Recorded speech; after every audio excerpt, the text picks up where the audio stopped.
All right, 8th graders, we are ready to do notes for the interquartile range and outliers. You should have a note sheet in front of you that you were given in class today so that you can record the information.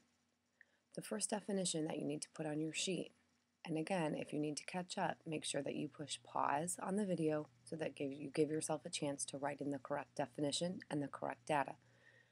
Interquartile range. This is abbreviated IQR. So when you see IQR, we're looking for interquartile range. This is the difference between the highest quartile value, which will be quartile 3 from your 5-number summary, and the lowest quartile value, which again is quartile 1. So again, it's the difference between the highest quartile and the lowest quartile.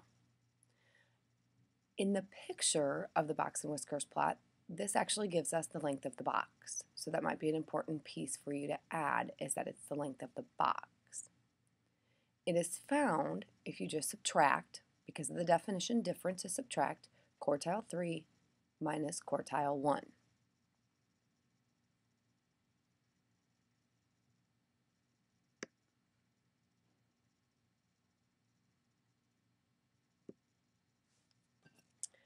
All right, the next definition is outlier. And an outlier is, I'm going to get this black for you so you can see it. An outlier, really by definition, is just a value that falls a long ways away from the rest of your data. So it's one of those numbers that really doesn't fit with the rest of your data. And when we say away from, we have to be able to define that.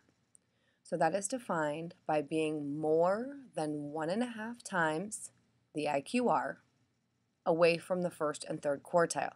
So it has to be 1.5 times that IQR value away from either quartile. This means really that it has to be more than 1.5 times the length of the box away. So take a look at the length of your box.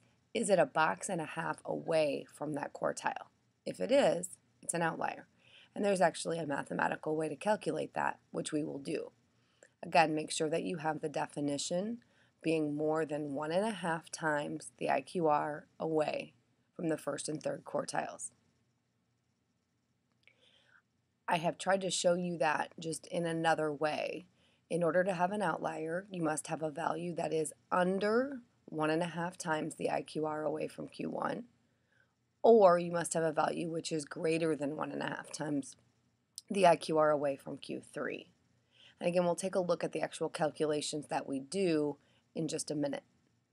Okay, so if you do not have the outlier definition, please stop the video and finish copying that definition so that you have the correct definition for an outlier. I've made a note here on the note sheet. It is very, very, very common to not have an outlier. Outliers are kind of one of those numbers, again, that falls really far away from your data. So it will be possible, and you'll probably do several problems where there are no outliers. We're going to go back to that same family incomes from the 7 states that we used yesterday when we did the box plot. I have given you the numbers in numerical order from least to greatest, and I have marked the one that was quartile 1, the one that was the median, and the one that was quartile 3. I don't believe those are marked on your note sheet, so it'll be important for you right now to circle or mark somehow 45,768 as quartile 1, 58,237 as the median, and 66,254 as quartile 3. Those were values that you found yesterday in your 5-number summary. Okay, so as we look at the steps that it takes to calculate an outlier, step 1 is to calculate the IQR. Remembering that goes back to the definition up here, which is quartile 3 minus quartile 1. So in that spot, we will take 66,254, which is my quartile 3, and we will subtract quartile 1, 4, 5, 7, 6, 8. And when I subtract that, I get 20,486. This value now is the IQR.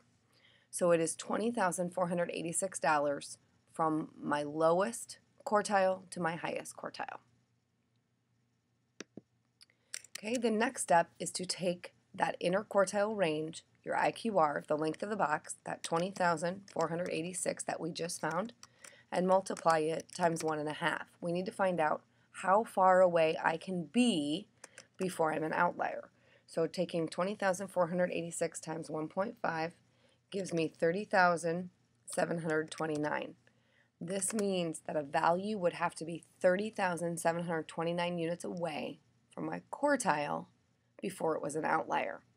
So that's a long ways away. Okay, but this is the value that I will use to determine whether I have any outliers or not.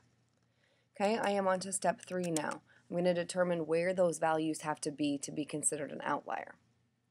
So we're going to take our first quartile, 45,768, and we're going to subtract off this value of how far I could be away. So I take away 30,729. That puts me at a data value of 15,039. What this tells me is that any data value under this amount would be an outlier. So now you would look back at your data, and if you had any value that was under 15,039, which we do not, our lowest value is 39,000. So I would have to be all the way down at 15,039 or lower to be considered an outlier. So I'm not even close here to being an outlier. And then I do the same thing on the top side to figure out how far can I be away from this quartile in order to be an outlier.